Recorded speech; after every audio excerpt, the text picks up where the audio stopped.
Hi, this is Josh Marshall, and this is the Josh Marshall Podcast with Kate Riga. This is our last episode of the podcast for 2023. It's been quite a year, and at the end of this episode, we're going to discuss sort of what kind of year it was.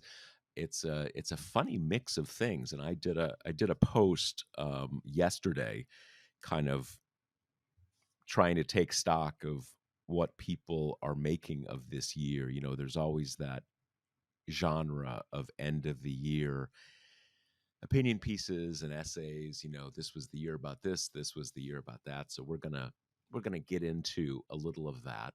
But before we do, we're going to cover touch on some of the significant news events of the concluding couple weeks of 2023. And the first we're going to start on is, you know, the ongoing issue that we've had for the last couple years, which is Donald Trump and the criminal justice system and how that interacts with prosecutors and trial judges, and probably increasingly in 2024, the Supreme Court. We had one of the first plays at that a week or maybe a week and a half ago, when Jack Smith, the special prosecutor who is running these two prosecutions of Donald Trump, one in Washington, D.C., one in Florida. As you know, the one in Florida, they got this kind of Trump ringer judge who has, how can you say it, basically enlisted in Trump's legal team, and is managing through a number of stratagems to delay that case. Who knows how long? I think everybody has sort of gotten around to the idea that she is not going to allow that case to come to trial anytime before the next presidential election. So we're focused on the one in DC, which is really in many ways the more consequential and significant one. They're both legally significant, but the fact that Donald Trump stole, misused, maybe shared classified documents in his post presidency, that's a pretty big deal. That's pretty serious criminal conduct, but it doesn't go to the heart of the constitutional system, right? These are crimes he committed after he left the presidency. The prosecution in DC is about the insurrection, is about his attempt to remain in office even though he lost the 2020 presidential election. So in that case, Trump has put forward, I'm not even sure you'd call it a defense. It's a defense argument that I don't think anyone takes seriously as a constitutional claim. It's part of his attempt to just slow down the process and, if at all possible, kick these cases past the 2024 election, and ergo, if he wins, the cases all disappear. So his argument is basically that a president cannot commit a crime. You know, we're used to the idea that has been, for better or worse, established law in the United States, or established. It's not technically established law. It's not case law. It's based on a Department of Justice opinion, but it has been treated as established law, that a president can't be indicted for a crime while he or she is president. It has to wait till after they leave office. So if they commit a crime, the order of events is they get impeached, they get removed from office, and then they get prosecuted. Well, Trump is now arguing that, in fact, even after they leave office, they can't be prosecuted. So in so many words, the president cannot commit a crime, because if you can't be prosecuted for it, it's not a crime. It may be a crime in some theoretical sense, but not in a practical sense. So he's made that argument. It is going to the going through the DC trial courts and to the appellate courts. But Jack Smith said, "Look, we didn't have time to go through the normal process. Let's just jump this where we know it is going to go, ultimately to the Supreme Court." sort of a power play that he pulled with Trump's lawyers. And just a few days ago, the Supreme Court said no, we're not gonna jump over the normal order of events. Now, there's some logic to that. You have appellate courts for a reason. That's what they're there for. But as we have discussed in various contexts on this show, this Supreme Court has been pretty happy to jump over normal process when they want to, right? When they want to get hold of a choice issue for them. But in this case, they chose not to. Now, the other argument is, or not the other argument, but sort of the counter is that the DC Circuit, the DC Appellate Court, has said they're going to move pretty quickly on this.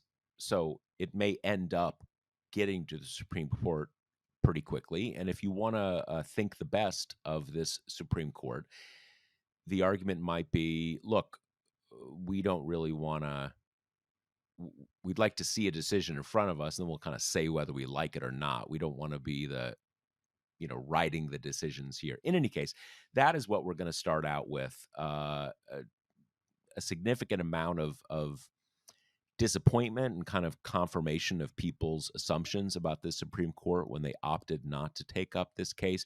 But Kate, what's the status, and what is this decision, or kind of non-decision on the Supreme Court's part, mean?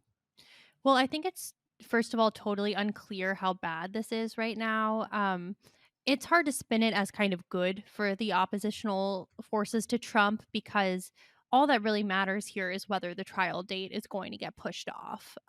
And if it'll be pushed beyond the 2024 election, at which time Trump's clear plan is to, either win or steal the election and then take over the DOJ and kind of make them drop the case. And on that front, it's just not clear yet, because while it would have been best for the Supreme Court to kind of take up this argument and summarily knock it down and kind of continue the case apace, as you say, the DC Circuit is working really, really quickly. So the real question is going to come when they make a ruling, which pretty much everyone expects to be knocking down these immunity claims, because, I mean, they're ridiculous. But to knock those down, and then that's going to be the sticking point, because they could put in some mechanisms to make sure that Trump's appeal has to go fast. Say we are putting our ruling on hold for, say 10 or 12 days to give Trump time to appeal to the Supreme Court, but we're not putting it on hold indefinitely. That kind of forces his hand to quickly petition the Supreme Court to take up this question again. And that's the point at which we'll see how far the Supreme Court is willing to go in its assist to Trump. Because at that point, if it really drags its feet and sets long timetables, then it's really clear, right? They're actively working on behalf of Trump. But the other reason I think it's too early to tell that right now is that there were no noted dissents in the order to not take up Smith's request. And that's very strange. Like, you would think if this was just purely kind of an act of, the partisan Trump judges being Trump judges, then at the very least, the liberals would write and say, hey, just to make it clear, we all know he's dragging his feet. That's his scheme, and we're not about it. But they didn't say that, which makes me think that maybe they're just kind of keeping their powder dry, and they think either better to kind of reprimand the court when you have even more of a leg to stand on, because they can't even cry, we haven't gotten the appellate briefings yet or anything like that.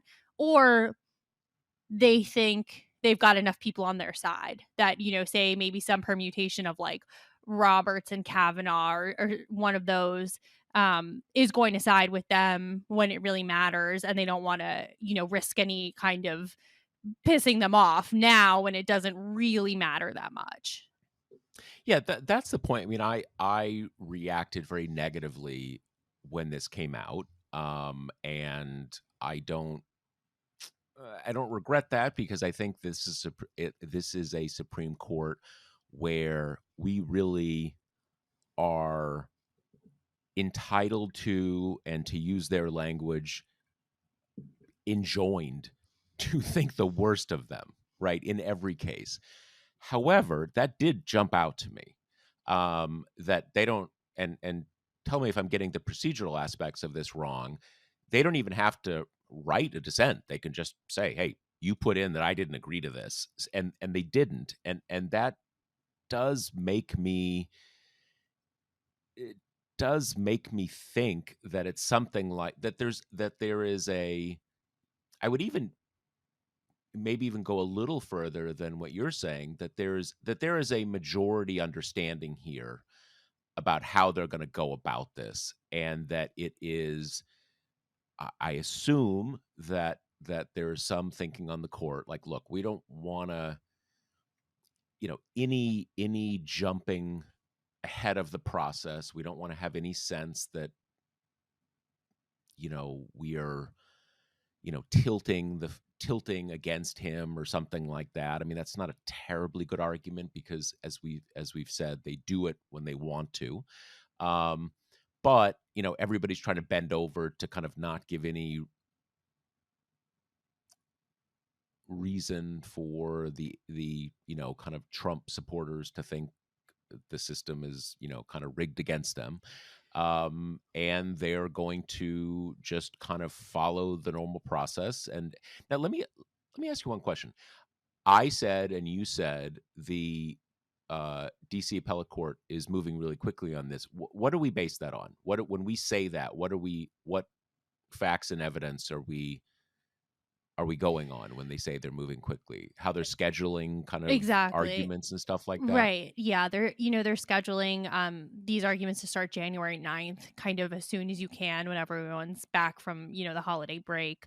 Um Right. Also, this is just how they've treated all the Trump stuff. Like, they're moving really, really quickly. Everything they get with him um is just on the kind of timeline that with a quote unquote normal case you'd never see. Stuff just moves Right. slowly through course a lot of times. But Right. kind of throughout they've treated this really fast when there are kind of questions that arise. Like there have been some around different, who can talk about what in terms of Trump's orbit, blah blah blah. They've been dispensing with that stuff within like 1 to 2 business days, which is kind of unheard of for courts. Yeah, Right. so all that, and they've also kind of made it clear in their dealings that they are trying to go quickly, that is kind of a priority of theirs. Now with okay, so they are moving quickly now. Okay, so I think certainly at the appellate court level, everyone assumes the decision is going to go against Trump, just Yeah. because and just for our listeners, I think our general and proper understanding is that this court, on anything that is a close call, is going to help Trump, and even some things that are pushing it a bit, they'll help Trump. But on something that is just absurd on its face, they're not going to go there. And we have more than just aspirations or wishing the best. We saw this during the 2020, recount slash. I mean, I don't, I shouldn't say recount. There's a phase in which things were legitimately being disputed or at least litigated. And okay, we saw it then. We've seen it since then. And it just turns the entire system on its head to think that the president can't be held to account for anything ever. So it is almost a certainty that the DC appellate court will say no and no to these claims. Now, at that point, Kate, for so the order of events here, Trump loses there, then he has to appeal that to the Supreme Court. Now, he needs to find 4 members of the court to say that there's anything here to discuss, right? Mhm. So, if he doesn't get that, then they just say, "No, we're not taking it up," and that's the end. Exactly. And then back to the trial as usual, cuz remember, this immunity thing is just a tangent from the main kind of goings on. So that resolves Right. that and we're back. Right. Okay. So it and this may shed light on that initial decision not to take it up, and the fact that none of the liberals decided to make a public dissent, that it really it seems highly questionable to me that they have 4 justices who would say, assuming that the decision goes as we expect, that it doesn't somehow bring up some other issue that they feel needs to be addressed. That that decision, if it's what we expect, is so foundational. Like, who would the 4 be? I think there's a real, we can assume that if there's anybody, it's gonna be Thomas and Alito. Right. But Our who but usual who but too. who yeah, yeah, but who beyond that? I really wonder I know.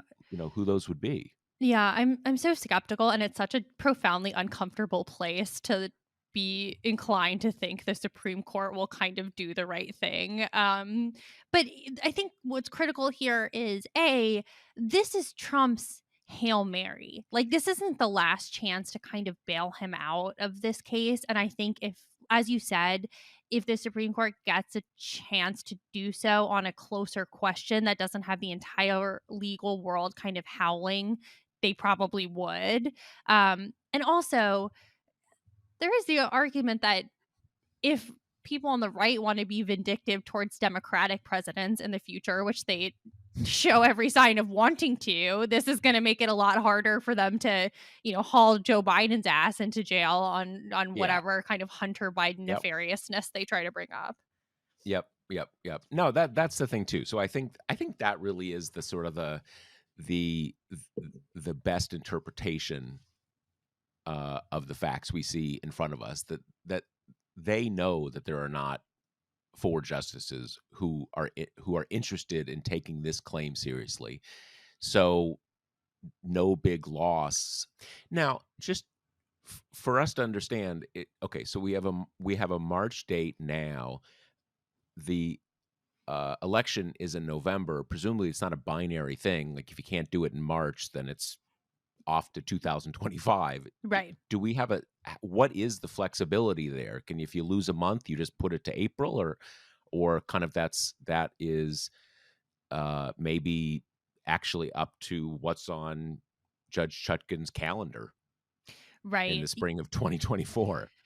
Yeah. I mean, that's the problem. I guess it's just there's limited time. Even when courts are moving really quickly, they have limited kind of bandwidth, though this is going to leapfrog everything else on their docket, but uh, part of it is just not every kind of judicial entity involved is acting like the DC circuit. So Right. anyone who's kind of inclined to help Trump out at all can do so in a pretty procedural, calendaring way.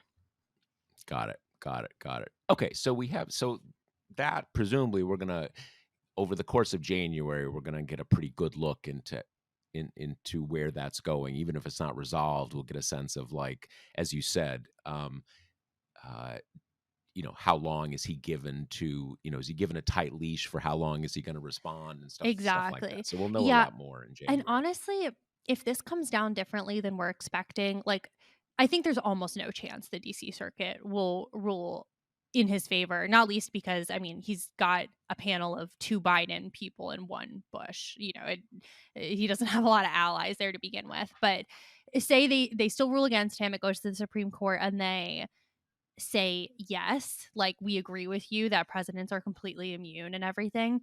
I would honestly wonder if that happened, whether the liberal justices were like misled or something. If they were given some sorry, if they were given some kind of assurance that the conservatives then backtracked on, because I've been really racking my brains, and this is just the only thing that makes sense to me with their silence, because we've had so many of these cases, the shadow docket cases where the conservatives are like, no, we're going to rule in favor of the kind of Republican ideological stance now instead of waiting. And in all of those times, you get the sense that the liberal justices realize that a lot of their writing right now is kind of for posterity, is to kind of mark out, we disagreed with this at the time, and so did a lot of other people. So when you guys are building on this in the future, you have a better understanding that this was like a particularly activist set of partisan judges, blah, blah, blah. And they do that consistently, right? On all of these kind of, whether it be student loan stuff or, any anti-Biden administration stuff, they're just really always using the opportunity to stake out the kind of liberal pro-democracy position there. And so it would just be so, so strange if we kind of get to the end of this, the conservatives shock everyone and take up these immunity things, and the liberals were just deer in headlights at it all. Yeah, no, it does seem very unlikely. So one last question on this Trump immunity issue, and it's how you know uh, the how the procedure works in the federal courts in a case like this. So let's say everything moves quickly. The Supreme Court says no, done sometime in January. So we're back to the races. Everything's moving ahead. Can Trump just keep coming up with new things that restart this whole circuit court to SCOTUS process, like do this again 10 times before the trial, or was this kind of his bite at the apple? How does that work? You would think this would be his bite at the apple because it is a question that at least all the judges involved were like, it is important insofar as the answer to the question will determine the rest of the trajectory of the case. It's hard to see at this point him kind of coming up with another one of those out of whole cloth because this is a drum he's been banging for quite some time. Um, and to some degree, the judges also do have a say in knocking down some of these delay attempts. I mean, this is like he's breaking new ground in his attempts to slow walk, this case. So I would think it would be that this is the big Hail Mary. And we'll see the way this goes. I think we're if he loses here and then if everybody kind of responds with alacrity, I think it's going to be a lot harder for him to pull another big break out of his back pocket, at least on this case. Got it, got it. Okay, so we had other big news on the democracy, rule of law front out of Wisconsin since our last episode, and it's something that in some ways was kind of in the cards or a foregone conclusion since the spring. So walk us through what happened in Wisconsin. Yeah, huge news out of Wisconsin, which is that the newly liberal majority Supreme Court um, took up one of these redistricting challenges, knocked down the state's legislative map. So those are the maps that control the makeup of the state house, saying primarily that the way that they kind of violate state law is that many of the districts are not contiguous, which is kind of a famous part of Wisconsin's super maximal Republican gerrymander is that the districts are just insane looking, like they call them Swiss cheese districts and stuff because they're so contorted to give Republicans a super majority in this, you know, 50-50, maybe slightly blue leaning state. So that was only made possible by Janet Protasewicz's election. And of course, we immediately saw Republicans after her election talk about impeaching her because she had, pretty openly campaigned on the fact that Wisconsin's maps were rigged, which they are. I mean, it's like the least democratic state in the country. So it's the kind of thing where, the conservatives were like crying about it in the dissents and saying, this is a partisan mockery, blah, blah, blah, which is like, okay. And what has it been under you guys, right? The kind of famous moment was one of the conservatives interrupted one of the lawyers who was on the side of the voters trying to get new maps.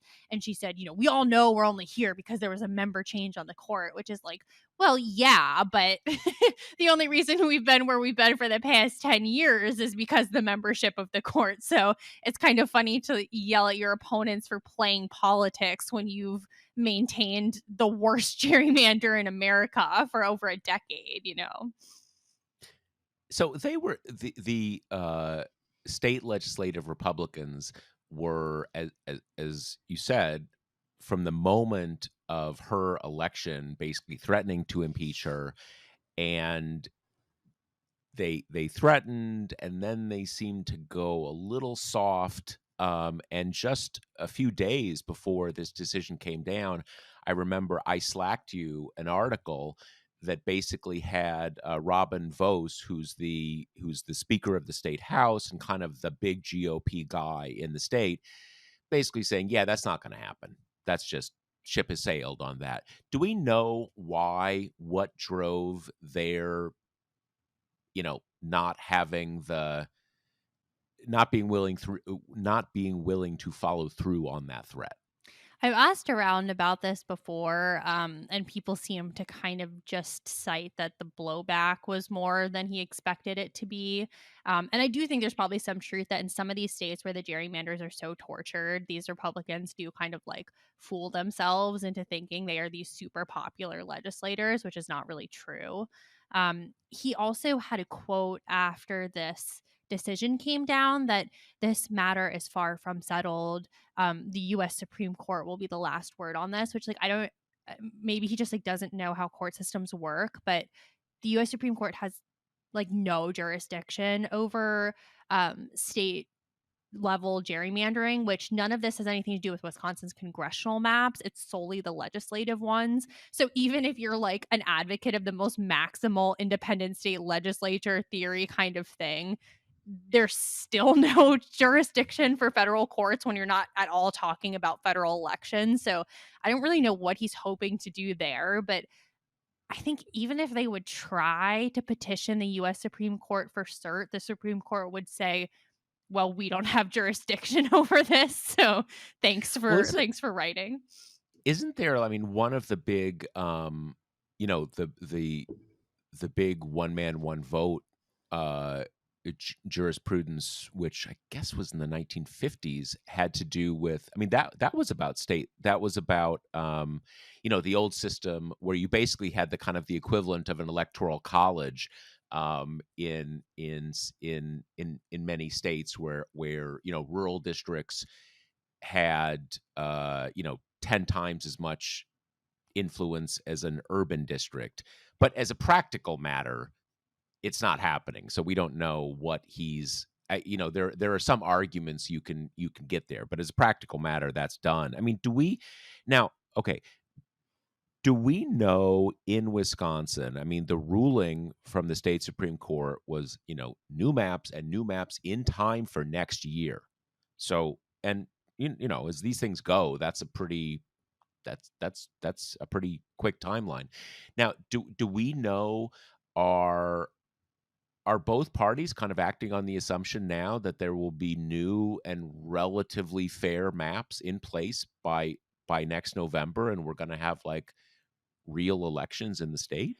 Yeah, I mean, it's either going to be the legislature's map, where if they were smart, they would try to give themselves as much as an advantage as possible within, fairly legal parameters, or they could do what we've seen in other states designing more of their congressional maps, but where they just kind of go all out in the hopes that they'll be bailed out by Republican judges somewhere or kind of along the line. But in this case, if the legislature produces pretty fairly biased or pretty heavily biased maps, the court's already said they'll just bring in a special master to do it, which would you know create like really really fair maps, which would be Hmm.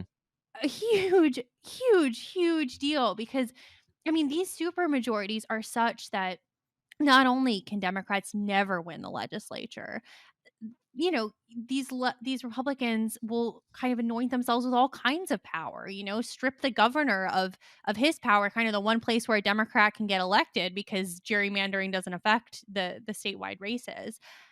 So yeah, I mean, it would be a massive deal, and not least because in our current political dynamic, some of like the most kind of radical right wing legislating is coming from these super, super gerrymandered state houses. So unwinding those, obviously huge for just democracy in Wisconsin, but also huge in terms of the kind of, quote unquote laboratory of autocracy type thing.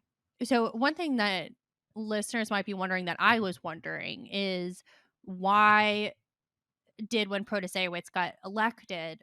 Why did they just go at the kind of legislative maps? Which is, I mean, it's true. The legislative ones are really gerrymandered, but the congressional maps in Wisconsin have consistently given them a 6-2 Republican majority.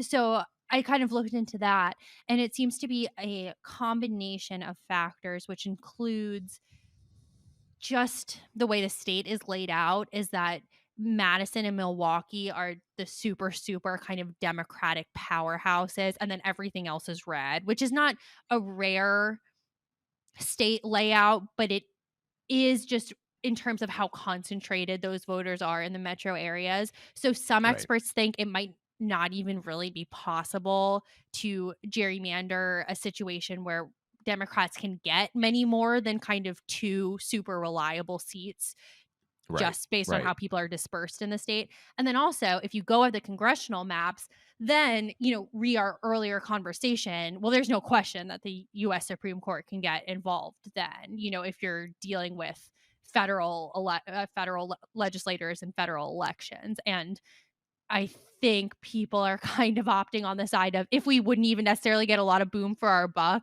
let's kind of keep the Supreme Court out of this as cleanly as we possibly can.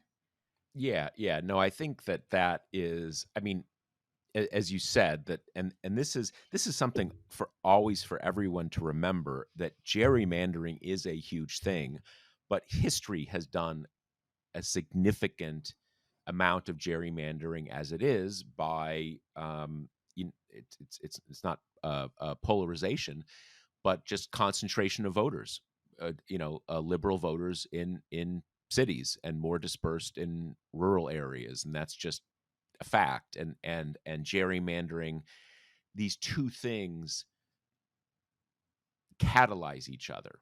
You have that urban concentration, and it makes gerrymandering a lot easier. So that's probably the answer there. But as we've discussed many times, on the show, just the gerrymandering of the state legislature is a huge deal, huge deal. And for uh, it obviously affects, even without the courts getting involved. If it's possible in 2030, or conceivably even before then, if the Democrats control the state legislature, they can redo the maps. And if Right. you know if they redo the maps and there's a Democratic governor, it's not really clear where the Supreme Court's gonna, if I don't know if they get in on sort of discrete and insular, like uh you know white communities in rural Wisconsin, where they're gonna go with that. Right. I mean, and this is such a situation where the only way any of what we're talking about is possible is Protasewicz's election, which is a huge deal because those were not elections that Democrats used to win very much. That's a sea change in the way our electoral politics work, that the very kind of civic minded, reliable turnout voters used to be so Republican. And that just turned on its head, in the Trump era so quickly, like in a way that, politics doesn't often change its dynamics at lightning speed like that. But, ever since 2016, I mean, vast majority of these special elections, and particularly the special elections that have big ramifications like this, have gone to Democrats.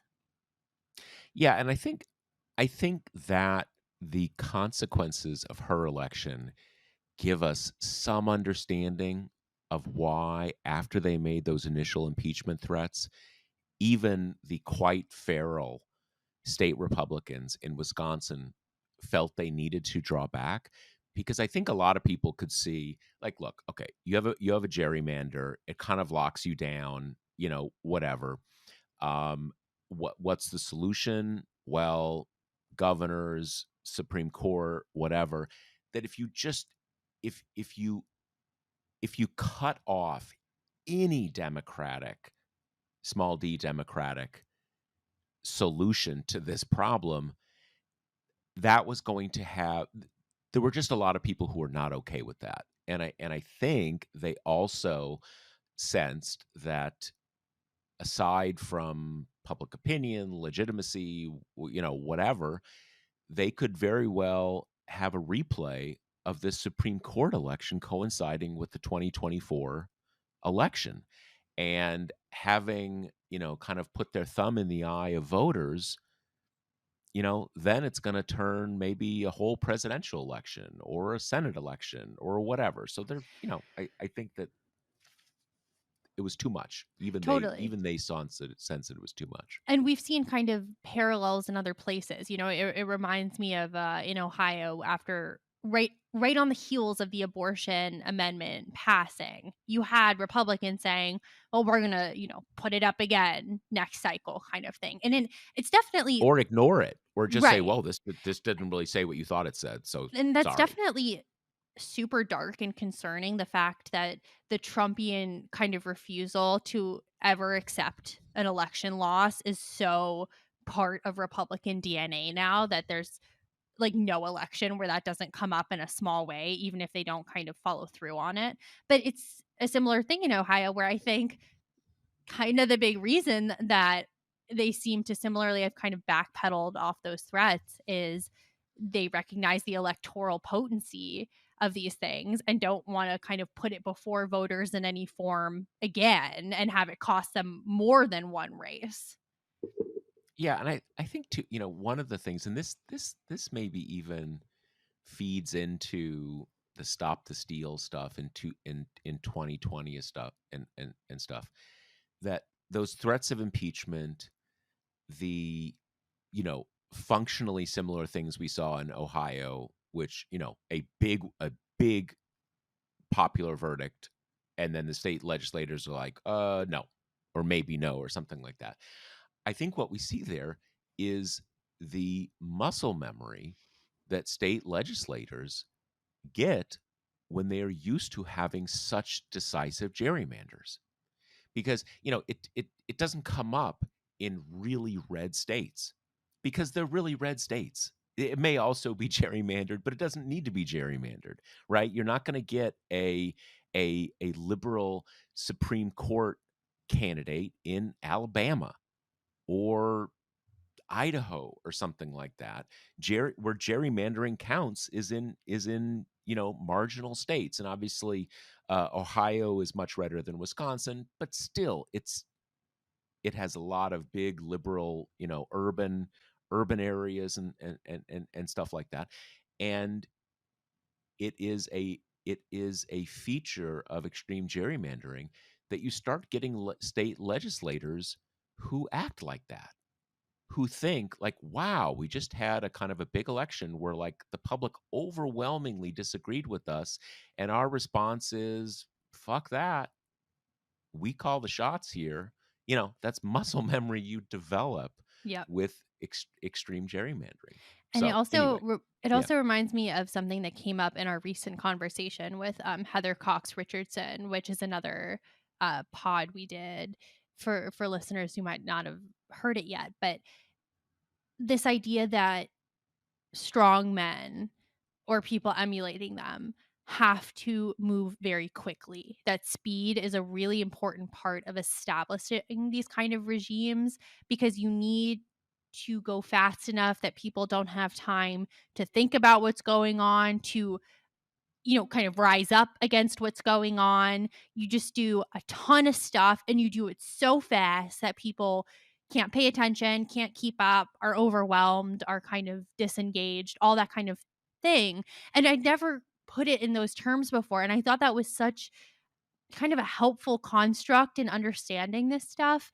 Because I was looking back in advance of that conversation and realized that Trump had done the quote unquote Muslim ban like a week and a half after being in office, like that is what we're talking about, the moving really fast thing. And I think both of these situations in Wisconsin and Ohio, immediately in the aftermath, I think you had evidence that there was some hardcore band of these legislators that were like, no, like this loss is unacceptable and we are going to unwind it, whether that be through impeachment or a dueling ballot initiative, whatever. But they couldn't really rile up enough support to put that into action. And then weeks drag on. And then it's too late. I mean, you can't you missed your window of speed, and then all of a sudden it's just starts looking kind of pitiful. People are not as like riled up as they were the very night where they had to watch Protasewicz like give her victory speech. All that kind of ebbed as time passed. Yeah, yeah. No, I think that that really is it's something basic in all politics. It's something very I wonder if it is unique or especially the case with authoritarian political leaders, but it is certainly the case that if you want to change things, if you want to change big things, you move quickly. Mhm. You take the initiative. You start changing things when your opponents are still figuring out how much they're going to let you change and what their strategy is for not letting you change things. And Trump did a lot of that.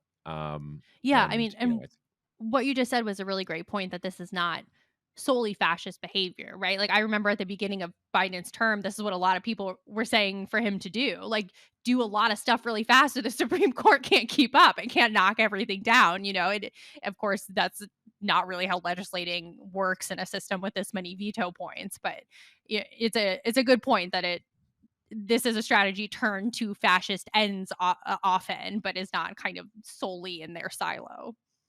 Yeah, I mean, it's something basic. We've talked before about how some of this stuff aligns with military strategy, that you're trying to overwhelm your opponents, and trying to use shock value to your own advantage.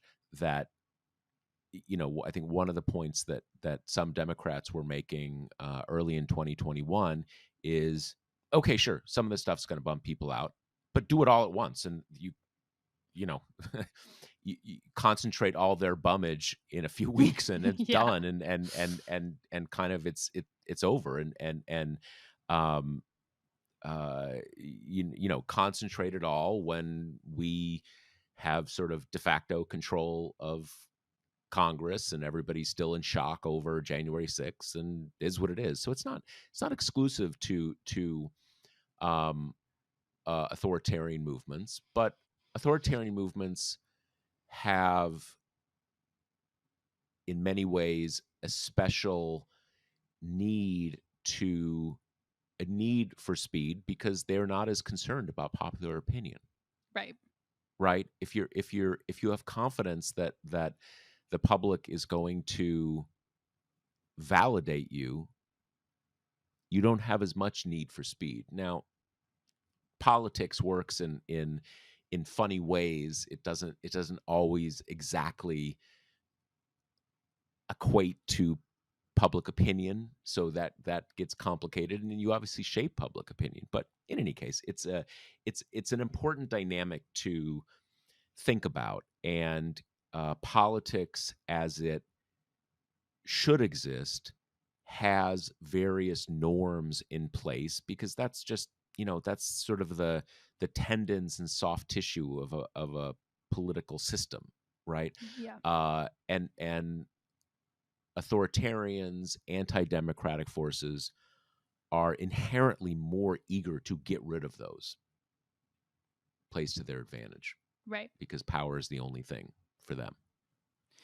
So let's wrap up our final pod of 2023 with a little chat around a post that you put up, Josh, where you ended by saying, against all the odds, against the sheer vibes of it all, you still are feeling fairly optimistic going into 2024. So why do you feel that way?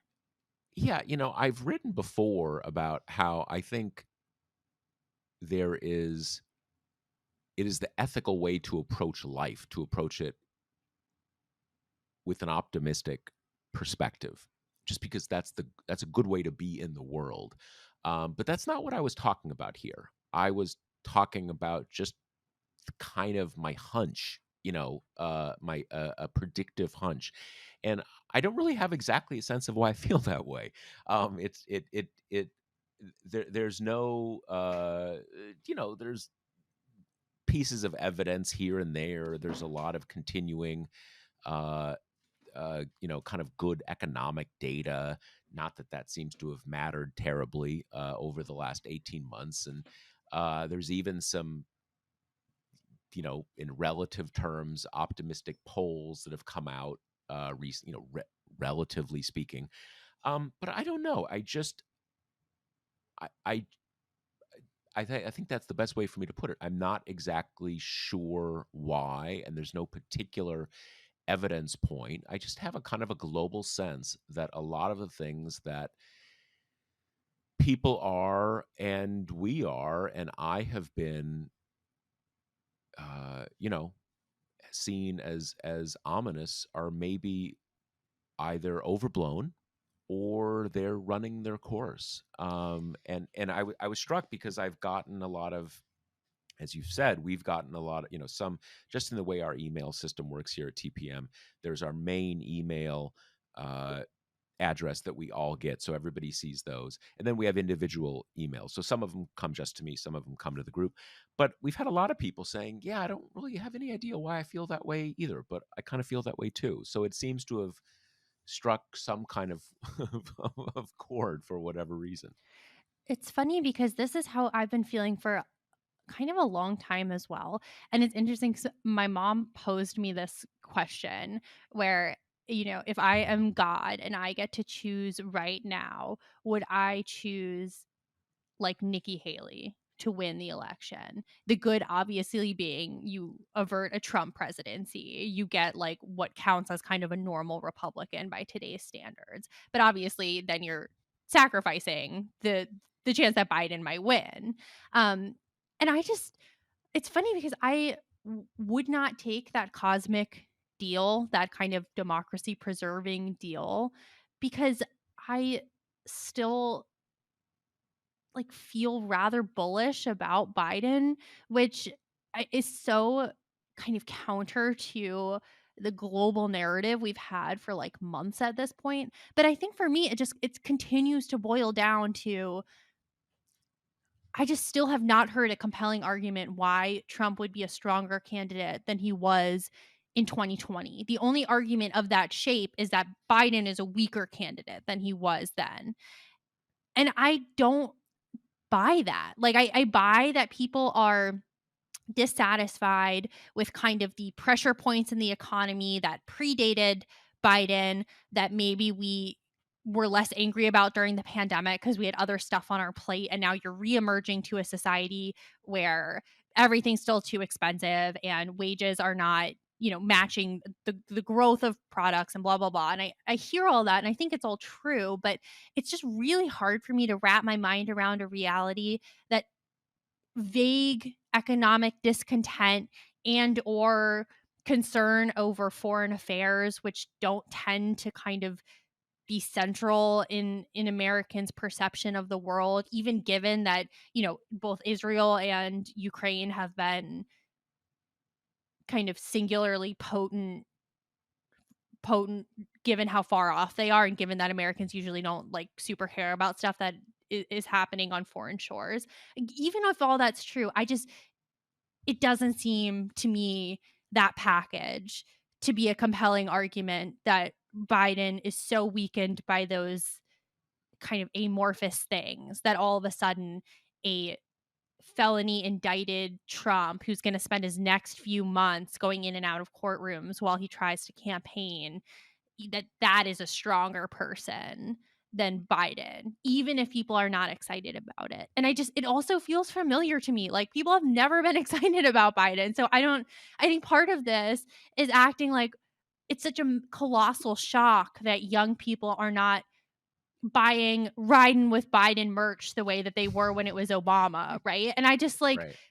why would we think that anyone would be excited about him now? And then you have the earnest response of like, well, he's been a better president than anyone could have expected, blah, blah, blah. And it's like, okay, yeah, but only people who are like really into politics are going to know that, right? So for everyone Right. else, it's going to come down to like this kind of uncool grandpa or the guy who is like personally responsible for rolling back abortion rights and who is can't stop talking about being a dictator and who might go to jail. I mean, it's just I have that's the cause for my optimism. I just have yet to see a really compelling argument for why the latter is going to win out over boring grandpa, besides people kind of saying like, well, we're really far out from the election and like there's other stuff going on that people don't like, and that tends to redound on who's in the White House. Like I can live with that reality and still feel,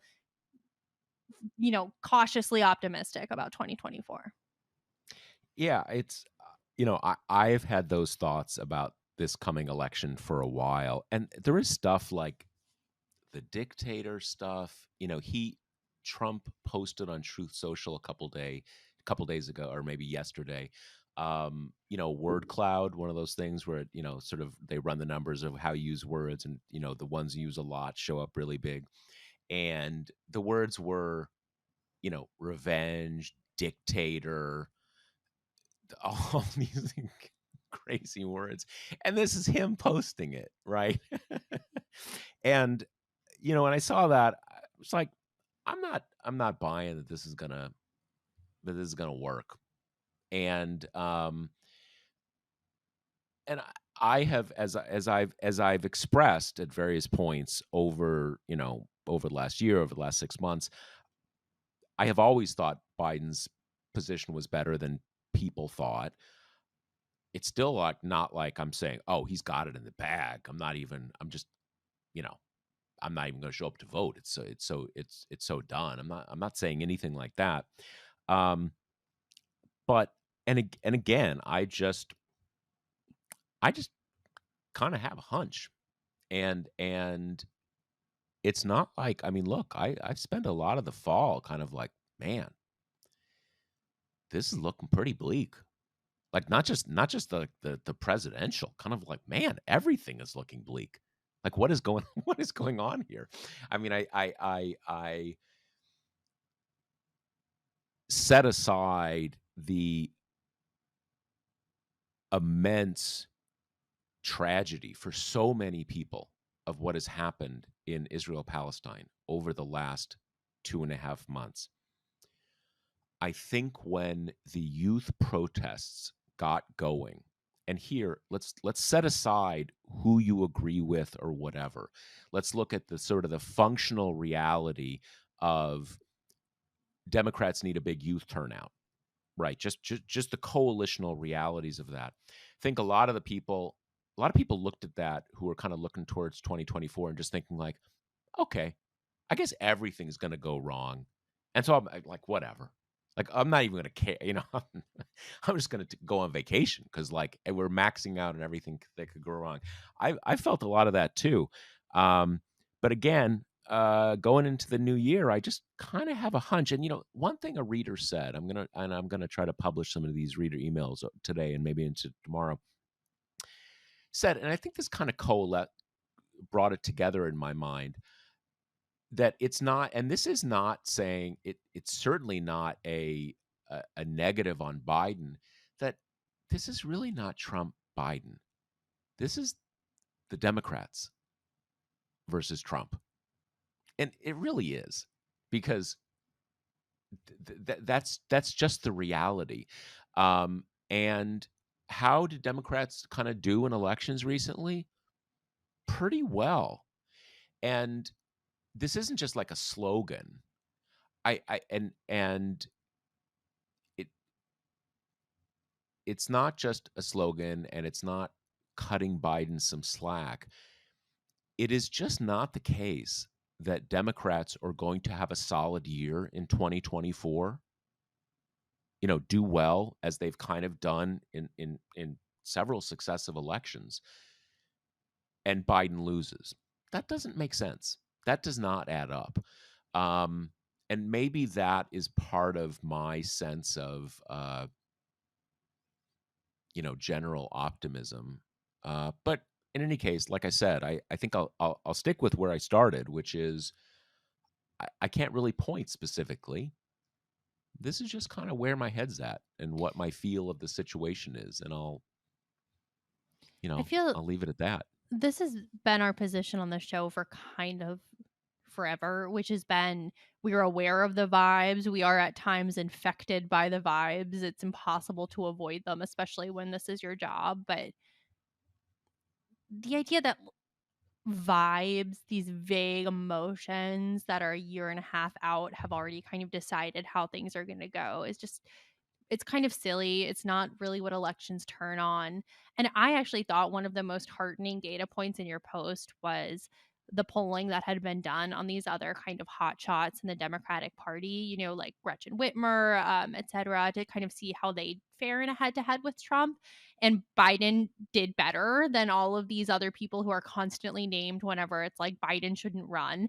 And I found that really heartening because the only way I think that is very concerning is if there is this deep, unfixable problem with the Democratic brand. And if that was true, we would have seen evidence of it by now. These special elections would not have swung for the either, Democratic candidates or Democratic causes, especially by such large margins. I really feel strongly there would have been warning signs. And I actually think the Mhm. warning signs we've seen have been that there is a deep branding problem for Republicans that they have to grapple with. And I think the reason why those things haven't been kind of put together in the bigger narrative is because we are still and forever operating on this assumption that Trump won against all odds in 2016. So normal political calculus doesn't apply to him. He is an entity unto himself. He's different. He's not of the Republican Party. But I just think that's kind of silly.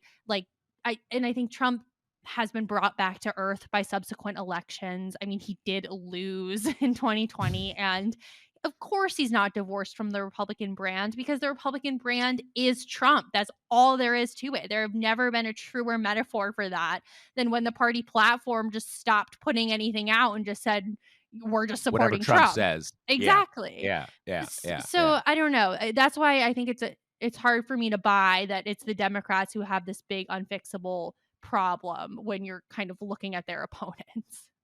Yeah, no, it's not. And to your point, it's not just lack of warning signs. It's the reverse. Right. One of the interesting things about the last 2 years is that we the sort of the meta narrative of all political news has been bad for Democrats. And so we keep having this thing about, okay, that's weird. They just had another solid election. Like what? Like, okay, that's weird. I mean, it's there have been other political moments where the vibe is party A is doing well and then party A does well, and kind of like, okay, that was the vibe, so no surprise. And it's that disconnect. So uh everything, all the evidence we see is the contrary. And again, if it is the case that, well, let me backtrack. If it were the case, Democrats doing really solid, but they just got this old teetering freak who won't leave, then you just say, okay, Whitmer or that Shapiro guy or Newsom, just stick them in, and suddenly it's 60-40 or 55-45.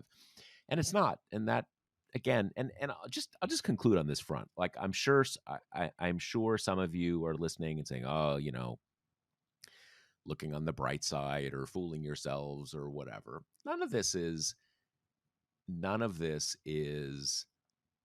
Panglossian or kind of everything's in the bag. Next year is going to be really tough. It's going to be a close election. A lot of things could go wrong. But I, you know, I don't think it's going to.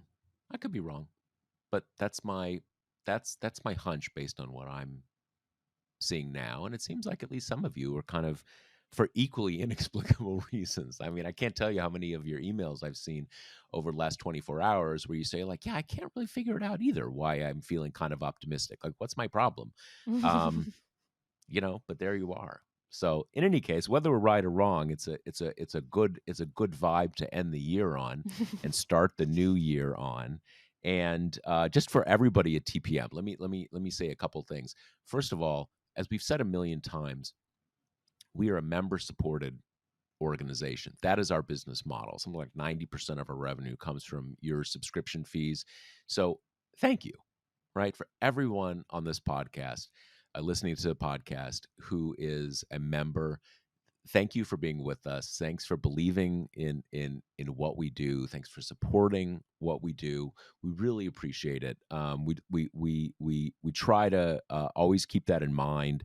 Your support for us and how much we appreciate it. And just with the year concluding, let me restate it on all of our behalfs. It's a big deal. We really appreciate you, and you're having our back as an organization, making it possible to do what we do. And anything else to add to that, Kate? Yeah, I want to definitely emphasize that and just add this is a year where some of the Trump inspired kind of media boom across the landscape has faded a bit. This was kind of not just for us, but for basically every outlet. When Trump was elected, right, everyone rushed to buy subscriptions and to read a lot of news. And that has petered out a little bit since Biden got elected and people are less nervous. And so I just want to put the fine point on it that in years like these, when it's maybe a little bit less exciting and sexy to read the news all the time, it's hugely important for us, and in keeping us afloat and helping us be able to do the podcast kind of on top of what we do for the website. So double thank you for that, and beyond the monetary support, thank you for the kind of constant intellectual, spiritual, emotional support. I maintain that our readers have always been a very kind of special breed, and it's nice to get to have a relationship with our, listeners and readers that's beyond just kind of being our financial engines. That's also really contributing to how we, think about things, what kind of questions we ask, sending us and pointing us in directions and giving us tips and help and insights to help us get there. So, you've always been just a very special group, and I feel very grateful to get to be a part of this organization. Yeah. All right. Well, I'm inspired by your saying that, Kate, and I'm as I said, inspired by our readers and members and listeners. So if you're hearing this before the new year, have a great New Year's Eve, and we will hit the ground running beginning of the year with a new episode of the podcast, and we'll talk to you then. The Josh Marshall podcast is hosted by me, TPM reporter Kate Riga, and TPM founder, editor-in-chief Josh Marshall. The show is produced by Jackie Wilhelm. Thanks to Why Not Jansfeld for our podcast theme song, and thanks to all our TPM members who make this possible. Rate and review us on Apple Podcasts, and subscribe wherever you listen.